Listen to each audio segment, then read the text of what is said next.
Então Deus não pode deixar o pecado impune, porque Ele é um Deus justo e santo. Ele é um Deus justo e santo. Então nós precisamos mais uma vez conhecer o Deus da Bíblia, conhecer o Deus das Escrituras, porque por vezes nós brincamos de ser evangélicos, brincamos de ser cristãos.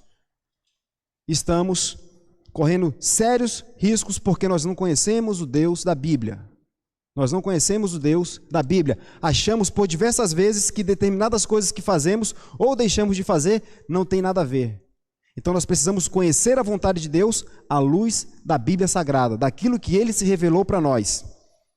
Entendido o que são os decretos de Deus, que é um de seus atributos e que Ele o fez na eternidade, agora a gente precisa entender o que é próprio desses decretos, as propriedades desse decreto. E o primeiro deles é que ele é eterno. Então a primeira propriedade do decreto de Deus é que ele é eterno. Pensar nos decretos de Deus de forma sucessiva, como a nossa mente humana funciona, é afirmar que algo deu errado e que Deus teve de fazer ajustes para novas circunstâncias que se apresentam. Ou seja, algo fugiu do controle dele, o que é veementemente impossível. Nada foge do controle de Deus. Tudo está sobre o controle dele. Por mais que nós achamos, isso é ruim, isso é mal, isso não deveria acontecer, tudo isso está no controle dele. Absolutamente nada foge do seu controle. Isso seria achar que as coisas fogem do controle de Deus, uma blasfêmia, uma heresia. Isso seria o mesmo que dizer que o conhecimento de Deus é limitado e ele vai se adequando a cada nova circunstância que aparece. Nós vamos ferir um outro atributo dele, que é a presciência ou a onisciência. Então, se nós acharmos que Deus vai decretando na medida em que as coisas passam, nós estamos ferindo o caráter de Deus. Os decretos de Deus, é próprio dos decretos de Deus a eternidade, eles são eternos. Deus não vai ajustando os seus decretos de acordo com as circunstâncias. Então, a doutrina de decretos temporais, existe esse ensino da doutrina de decretos temporais. A cada momento, na medida em que o tempo passa, Deus vai decretando determinado evento para que determinado evento aconteça ou deixe de acontecer. Isso é um equívoco. Isso fere a presciência de Deus. A segunda propriedade, algo que é próprio do decreto de Deus, é que eles são sábios. Quando Deus determina que determinada coisa aconteça segundo o conselho da sua própria vontade, sem nenhum agente externo a ele dizendo o que ele deve fazer ou deixar de fazer, ele vai tirar um propósito bom daquilo, algo bom daquilo. Ele está determinando algo para que algo bom ele tire daquela circunstância, daquela situação. Porque a sabedoria de Deus é evidenciada na seleção dos melhores fins possíveis e dos meios mais apropriados para cumpri-los. Quando Paulo fala lá que todas as coisas contribuem para o bem daqueles que amam a Deus segundo o propósito de Deus, ele está dizendo que tudo, absolutamente tudo que acontece na vida do cristão, seja aquilo que o cristão entende de bom ou de ruim, contribui em algum grau para que nós nos tornemos a imagem e semelhança de Cristo. E aí eu vou levar ao absurdo, que é para a gente poder, às vezes, entender o que isso significa. Na morte de um parente, na morte de um filho, de um pai, seja precocemente, não seja precocemente, isso está contribuindo para que nós nos tornemos a imagem e semelhança de Cristo em algum grau. Deus não decreta que nada aconteça sem que Ele tire um proveito bom, algo sábio disso. Tudo está no controle de Deus. Mais uma vez, nós precisamos conhecer o Deus da Bíblia, o Deus que controla todas as coisas, para não corrermos o risco de criarmos um Deus que não existe, de fantasiarmos um Deus que está somente na nossa mente, em nosso coração, em nossos desejos. Então, a segunda propriedade do decreto de Deus é que eles são sábios. Vamos abrir lá em Salmos 104, 24.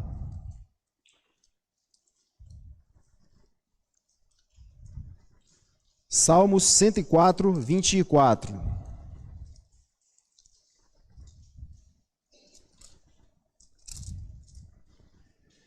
Vai dizer assim: que variedades, Senhor, nas tuas obras, todas com sabedoria as fizeste, cheia está a terra das tuas riquezas. Agora vai lá em Romanos 11:33. Romanos 11:33. Vai dizer assim: ó profundidade da riqueza, tanto da sabedoria como do conhecimento de Deus, quão insondáveis são seus juízos e quão inescrutáveis os seus caminhos. Impenetráveis os caminhos de Deus. Então os decretos de Deus são sábios. A terceira propriedade do decreto de Deus é que eles são livres. Eles são livres. Abra sua Bíblia agora lá em Isaías. Isaías 40, 13 e 14. Isaías 40, vamos ler o 13 e o 14. Os decretos de Deus são livres. Mais uma vez, ele não teve nenhum agente externo a ele influenciando-o para que ele fizesse algo ou deixasse de fazer algo. Veja o que o profeta vai dizer. Deus falando por meio do profeta. Quem definiu limites para o Espírito do Senhor? Ou o instruiu como seu conselheiro? A quem o Senhor consultou que pudesse esclarecê-lo e que lhe ensinasse o julgar com justiça? Quem lhe ensinou conhecimento ou lhe apontou o caminho da sabedoria? Quem? Todas essas perguntas do profeta são perguntas retóricas. Ele já tem resposta. Ele só está dizendo, olha, que ninguém aconselhou o Senhor. Ninguém, absolutamente ninguém o aconselhou. Ninguém disse a ele algo para esclarecer aquilo que ele iria fazer ou deixar de fazer. Absolutamente ninguém. O profeta faz uma pergunta retórica. Alguém externo a Deus ensinou algo a ele? Não. Então Deus teve liberdade para decretar ou não decretar. Deus não é influenciado por causa alguma externa. Deus é supremo, independente e soberano em tudo que faz. Em absolutamente tudo que faz. Mais uma vez, precisamos conhecer o Deus das Escrituras. Um Deus inerrante e infalível. A última e a quarta propriedade dos decretos de Deus é que eles são absolutos e incondicionais. A execução de seus decretos não depende de qualquer condição que pode ou não ser cumprida. Em cada caso que Deus decretou o fim, Ele decretou todos os meios para esse fim. Se Deus decretou a nossa salvação, Ele decretou os meios para que isso acontecesse.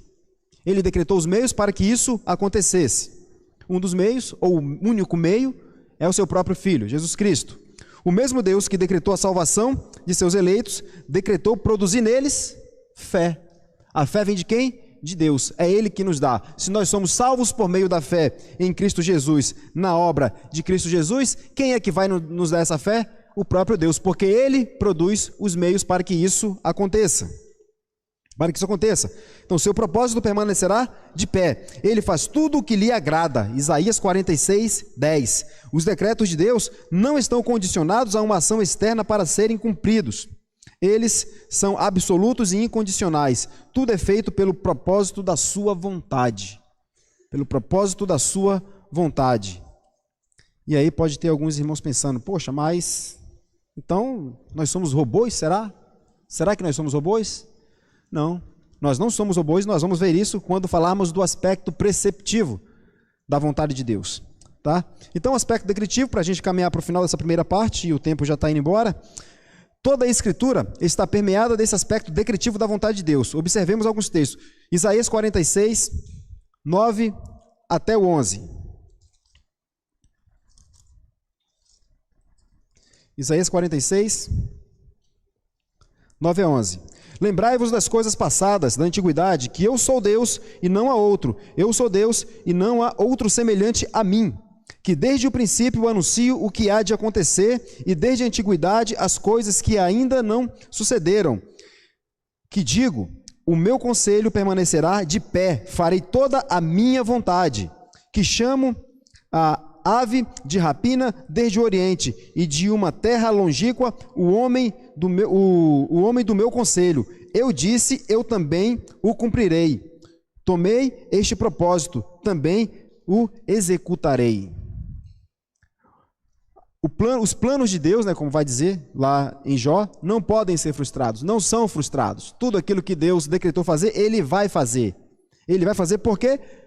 Por conta da sua vontade, por conta do seu próprio conselho. Ninguém o aconselhou, Ele determinou fazer. Como, por exemplo, o próprio pacto da redenção. O aspecto decretivo de Deus é percebido na oração de Jesus Cristo, lá em Mateus 26, 42. Veja esse texto, Mateus 26, 42. Mateus 26, 42. Vai dizer assim: tomando tornando a retirar-se, orou de novo dizendo: meu pai, se não é possível passar de mim este cálice sem que eu beba, faça-se a tua vontade. A morte de Cristo foi um decreto de Deus na eternidade. Foi um decreto de Deus na eternidade. Se não é possível, cumpra-se a tua vontade. Seja feita a tua vontade. Então, o controle que Deus tem da história não depende de um desejo de submissão de nossa parte para com Ele. Tanto os ímpios quanto os justos, quando praticam o mal, cumprem os decretos de Deus. A vontade decretiva de Deus se refere às coisas como elas são.